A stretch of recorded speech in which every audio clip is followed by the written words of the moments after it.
Hi, we're here today with Jeanette Hemingway, and Jeanette is the founding chapter leader of the Discovery Bay chapter of Helping One Woman. Yes. Yes, tell me a little bit about how the Discovery Bay chapter came to fruition and a little bit about Helping One Woman.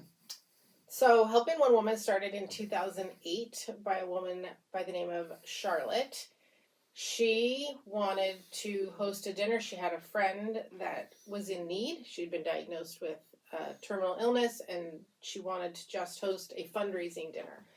And kind of like anything else, you do it one time, and then somebody approaches you and says, I have a friend, and I want to do this, and so on and so forth. And it just sort of snowballs into it becoming a national organization. We now have 25 chapters of areas where we are able to support that many women every single month, which is fantastic. And the Discovery Bay / Brentwood chapter, we all lived in Discovery Bay when we started, and we had dinners in Discovery Bay. Now we have them in Brentwood, but we do service Discovery Bay, Brentwood, Oakley, Knightson, and Byron is our service area. Brandy Woolman was our original founding leader, and she grew up in Fresno, which is where Charlotte lives, where that first dinner was. She went down there, visited friends. They said, come to this dinner. She said, I don't even know what it is. Okay. She went to that dinner. She came home and said, I want to start this in my area. She reached out to Charlotte. They worked on starting a chapter. She reached out to me and several others to build this team, and the rest is quite literally history. We started the dinners in November of 2018, and we are now in our 8th year. How many women have you helped so far? Roughly 65. I think February will be our 65th woman. Wow, amazing. Yeah. So, when is your next event, and can you tell us a little bit about who maybe your next recipient is? Yeah. Our next recipient is Rebecca Ross. She's kind of well known. I mean, she was Ambassador of the Year for the Brentwood Chamber in 2024, so she gives a lot back to this community. She did have a very scary diagnosis just recently.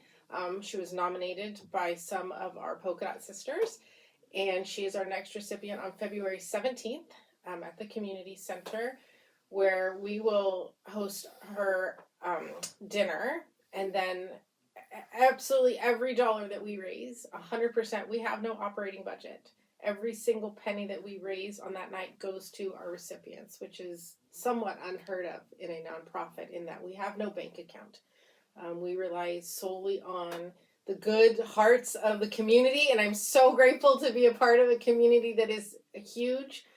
This Discovery Bay chapter has been in the top 3 as far as dollars raised every single year. We raise a lot of money, and we have a lot of people in attendance, and we're so incredibly happy and grateful for that.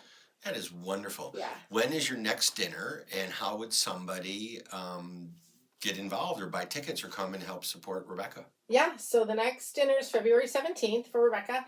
And the best way to do it is follow us on Facebook or Instagram, Helping One Woman Discovery Bay on both sides, because we post there every single day, and the link for tickets is there. That's on a site called mysos.com, which is a little bit obscure, but it is designed just for the Helping One Woman chapters.